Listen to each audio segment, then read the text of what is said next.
ঘাটাইলের 18 দানায় electronics bike showroom উদ্বোধন। ঘাটাইল থেকে জাহাঙ্গীর আলমের পাঠানো প্রতিবেদনে বিস্তারিত।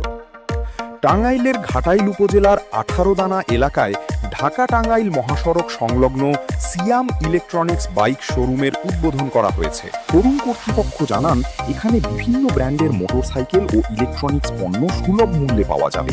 এছাড়াও গ্রাহকদের জন্য বিক্রয়োত্তর সেবার বিশেষ ব্যবস্থা রাখা হয়েছে। নতুন এই শোরুম চালুর ফলে স্থানীয় ক্রেতাদের জন্য সহজে আধুনিক পণ্য সংগ্রহের সুযোগ সৃষ্টি হয়েছে বলে সংশ্লিষ্টরা মনে করছেন। এদিকে ক্রেতারা জানান, ইলেকট্রনিক্স বাইকের ব্যবহার দিন দিন জনপ্রিয় হয়ে উঠছে। এসব বাইকে পেট্রোলের প্রয়োজন হয় না, ফলে পাম্পে গিয়ে তেল নেওয়ার ঝামেলা নেই। পরিবেশ বান্ধব হওয়ায় শব্দ ও বায়ু দূষণও কম হয়। একবার চার্জে দীর্ঘ সময় চলাচল করা যায়। ইলেকট্রিক বাইক এখন বর্তমানে সবচেয়ে যুগোপযোগী। মধ্যপ্রাচ্যের তেলের সমস্যার কারণে মোটরসাইকেল এখন প্রায় বিকল। তাই আমি মনে করি এই ইলেকট্রিক বাইকটা মেয়েদের চলাচলের জন্য উৎকৃষ্ট। তাই আমি নিজের সিদ্ধান্ত নিয়ে